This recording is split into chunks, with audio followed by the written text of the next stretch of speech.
নমস্কার বন্ধুরা, আমি সবিতা। ভিলফুড কিচেনে আবারও একবার সবাইকে স্বাগত। আজকে আবারও হাজির হয়ে গেলাম একেবারে নতুন একটি নাস্তা রেসিপি নিয়ে। আর এই নাস্তাগুলো হবে খুবই সুস্বাদু, চটপটা, মজাদার একটি নাস্তা। একবার বানিয়ে খেলে সিঙ্গারা, কচুরি, চপ খাওয়া একেবারে ভুলে যাবে, কথা দিচ্ছি বন্ধুরা। আর এই নাস্তা বানানোর জন্য লাগবে না কোনো রকমের আটা, ময়দা, সুজি কিংবা বেসন। ঘরে থাকা মাত্র দুটি উপকরণ দিয়ে বানিয়ে নিতে পারবে। আশা করছি আমার আজকের রেসিপি সকল বন্ধুর কাছে ভীষণই ভালো লাগবে। আর ভালো লাগলে একটা লাইক দিয়ে প্লিজ আমার চ্যানেলটিকে সাবস্ক্রাইব করবে। তাহলে চলো রেসিপিটি শুরু করা যাক। তো এই রেসিপিটি বানানোর জন্য প্রথমে একটা মিক্সিং বোলের মধ্যে 1 কাপ আমি চাল নিয়ে নিচ্ছি। আর আমরা যে প্রতিনিয়ত চালটা রান্না করে খাই সেই চালটাই নিয়েছি। এখানে কোনো রকমের হাই কোয়ালিটির চাল নেওয়ার কোনো দরকার নেই। এবার চালটাকে মিক্সিং বোলের মধ্যে আমি ঢেলে নিলাম। আর যেহেতু চালের মধ্যে অনেক নোংরা থেকে থাকে, তাই আগে অবশ্যই চালটাকে খুব ভালোভাবে 3 থেকে 4 বার জল পাল্টে পাল্টে ধুয়ে নেবে।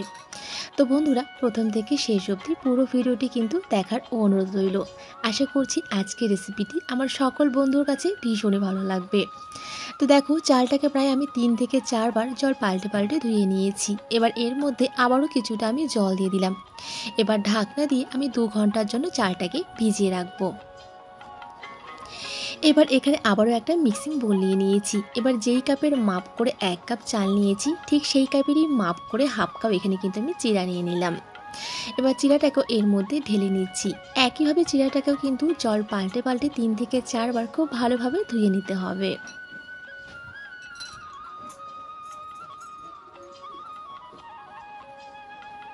তো 3 থেকে 4 বার জল পাল্টে পাল্টে চিড়াটাকে পরিষ্কার করে ধুয়ে নিয়েছি।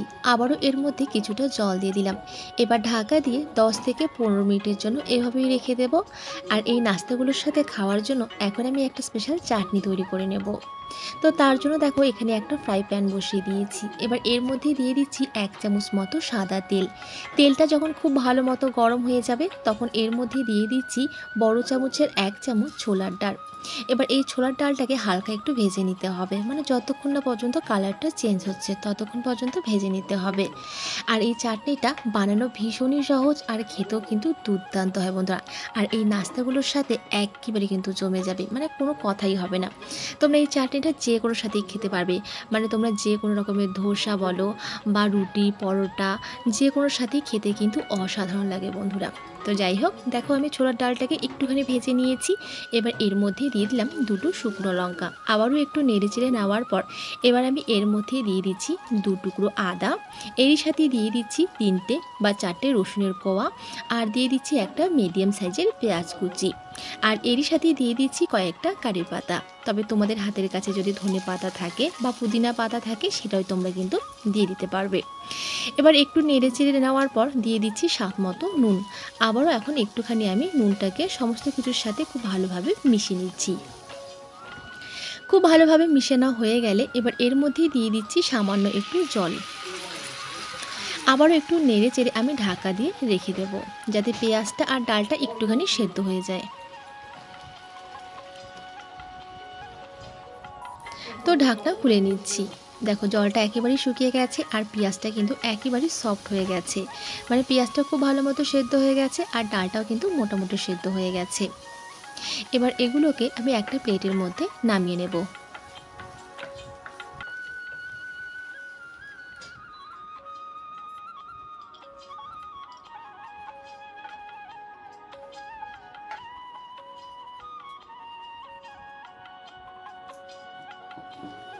এবার খুব ভালো মতো ঠান্ডা করে নেওয়ার পর একটা মিক্সির জারের মধ্যে আমি এগুলোকে নিয়ে নিচ্ছি। এবার ঢাকা দিয়ে খুব ভালো মতো একটা পেস্ট তৈরি করে নিতে হবে।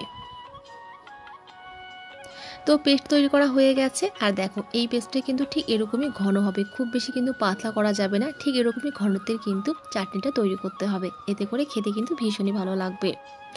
এবার এই চাটনিটাকে আরও চটপটা বানানোর জন্য একটা তড়কা বানিয়ে নেব। তার জন্য দেখো একটা হাতায় কিছুটা তেল গরম করে নিয়েছি, দিয়ে দিলাম কিছুটা সরিষা, এর মধ্যে দিয়ে দিলাম 2টো শুকনো লঙ্কা, হাফ চামচ গোটা জিরে, দিয়ে দিলাম কয়েকটা কারি পাতা, একটুখানি ভেজে নেব। ভেজে নেওয়ার পর এবার এর মধ্যে আমি ঢেলে দেব।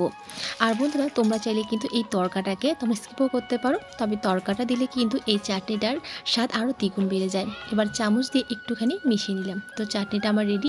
একেবারেই কম সময়ে কম উপকরণে এই চাটনিটা বানিয়ে নিতে পারবে। এবার এটা কি এক সাইডে সরিয়ে রাখছি।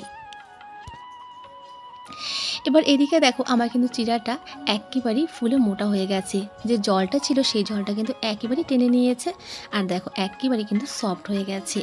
এবার এই চিড়াটাকে একটা মিক্সির জারের মধ্যে নিয়ে নিচ্ছি। এখানে আমি কিছুটা চিড়া নিয়ে নিচ্ছি আর কিছুটা চাল নিয়ে নেব, আর অবশ্যই কিন্তু ঠিক এইভাবে চেপে চেপে চিড়াটাকে কিন্তু নিয়ে নিতে হবে। আর চালটাও কিন্তু খুব ভালো মতো আমার নরম হয়ে গেছে। চালটাকেও একইভাবে এর মধ্যে আমি নিয়ে নিচ্ছি, মানে কিছুটা চিড়া নিতে হবে আর কিছুটা কিন্তু এখানে চাল নিতে হবে।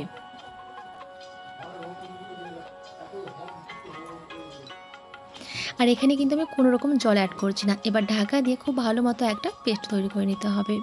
তো পেস্ট তৈরি করা হয়ে গেছে, এবার এটাকে একটা মিক্সিং বোলের মধ্যে ঢেলে নিচ্ছি। ঠিক একইভাবে আবারও যে বাকি চাল আর চিড়াটা রয়েছে সেটাও কিন্তু একইভাবে আমি পেস্ট করে নেব।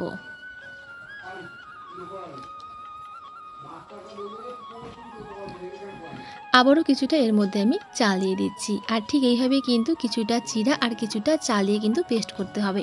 এতে করে কিন্তু ব্যাটারটা একদমই পারফেক্ট হবে এই নাস্তা বানানোর জন্য। তো এর মধ্যে আবারও দিয়ে দিলাম আমি একটা কাঁচা লঙ্কা, এরই সাথে দিয়ে দিচ্ছি এক টুকরো আদা, আর দিয়ে দিচ্ছি সামান্য একটু জল। খুব বেশি জল দিতে যাবে না বন্ধুরা, নাহলে কিন্তু পাতলা হয়ে যাবে। তো এটা আমার খুব ভালো মতো পেস্ট হয়ে গেছে, এটাকেও এই মিক্সিং বোলের মধ্যে আমি ঢেলে নিচ্ছি। এবার একটা চামচ দিয়ে খুব ভালোভাবে একটুখানি আমি নেড়ে চেড়ে নিচ্ছি।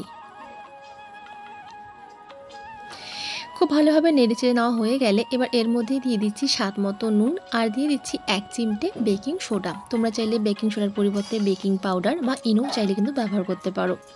এবার আবারও খুব ভালোভাবে ফেটিয়ে নিতে হবে, আর এর সময় কিন্তু বন্ধুরা একদিক দিয়ে ফেটিয়ে নিতে হবে, মানে দুদিকেই কিন্তু চামচটা ঘোরা যাবে না, তাহলে কিন্তু একদমই এই নাস্তাগুলো ফুলকো ফুলকো হবে না, বরং খারাপ হয়ে যাবে।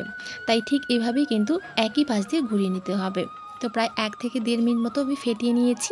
এবার এর মধ্যে দিয়ে দিচ্ছি 2টো কাঁচা লঙ্কা কুচি, এরই সাথে দিয়ে দিচ্ছি কিছুটা ধনেপাতা কুচি, আর দিয়ে দিচ্ছি 3 থেকে 4টা রসুনের কোয়া আমি ঠিক এরকম ছোট ছোট করে কেটে নিয়েছি, আর দিয়ে দিচ্ছি হাফ চামচ গোটা জিরে, আর এরই সাথে দিয়ে দিচ্ছি সামান্য একটু হিং। আর এই হিং দেওয়ার কারণে এই নাস্তাগুলো কিন্তু ভীষণই চটপটা হবে। এবার সমস্ত কিছু আবারও একসাথে খুব ভালোভাবে মিশিয়ে নিতে হবে। তো খুব ভালোভাবে মিশানো হয়ে গেছে। এবার আমি তোমাদের ব্যাটারির কনসিস্টেন্সিটা দেখিয়ে দিচ্ছি। দেখো ঠিক এরকম ঘনত্বের ব্যাটারটা তৈরি করতে হবে, খুব বেশি কিন্তু পাতলা হবে না, একটু ঘন হবে। এবার আমি হাত দিয়েও দেখিয়ে দিচ্ছি। দেখো ঠিক এরকম করে একটু ব্যাটার নেওয়ার পর গরম তেলে ঠিক এইভাবে ছেড়ে দিতে হবে। যদি দেখো যে ব্যাটারটা ঠিক এইভাবেই রয়েছে, তাহলে বুঝতে হবে যে পারফেক্টভাবে কিন্তু ব্যাটারটা তৈরি হয়েছে এই নাস্তা বানানোর জন্য। এবার আমি ভেজে নেব। তার জন্য একটা কড়াইয়ে আগে থেকে কিছুটা তেল আমি খুব ভালো করে গরম করে নিয়েছি, আর অবশ্যই কিন্তু তেলটাকে খুব ভালো করে গরম করতে হবে। যদি তেলটা হালকা গরম হয় তারপরে যদি ব্যাটার দেওয়া হয়, তাতে করে কিন্তু এই নাস্তাগুলো ফুলবে না, বরং একেবারেই চিপসে যাবে। তাই তেলটাকে খুব ভালো করে গরম করে নেবে, তারপরে কিন্তু ঠিক এরকম করে অল্প অল্প করে ব্যাটার দিয়ে দেবে। আর দেখো কত সুন্দরভাবে কিন্তু তেলে দেওয়ার সঙ্গে সঙ্গে উপর দিকে ভেসে উঠছে। আর অবশ্যই এরকম একটা ছড়ানো পাত্র নেবে, এতে করে কিন্তু একসাথে অনেকগুলো নাস্তা তোমরা ভেজে নিতে পারবে।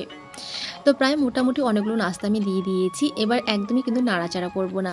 যখন সমস্ত নাস্তাগুলো তেলের উপরে ভেসে উঠবে আর কালারটা একটুখানি চেঞ্জ হয়ে যাবে, তখন এগুলোকে আমি উল্টে দেবো।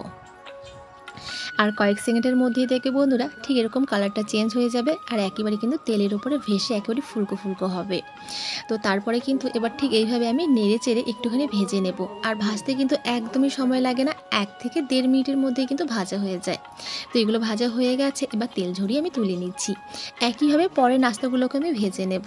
তো এই ফাঁকে তোমাদের কাছে একটা ছোট্ট রিকোয়েস্ট করব বন্ধুরা, যদি আমার আজকের রেসিপিটি তোমাদের ভালো লেগে থাকে, তাহলে অবশ্যই কিন্তু একটা লাইক দিয়ে আমার চ্যানেলটিকে প্লিজ সাবস্ক্রাইব করো, আর পাশে থাকা বেল আইকনটি অবশ্যই প্রেস করো। এতে করে যখনই কোনো নতুন ভিডিও আপলোড করব, তার নোটিফিকেশন সবার আগে তোমরা পেয়ে যাবে।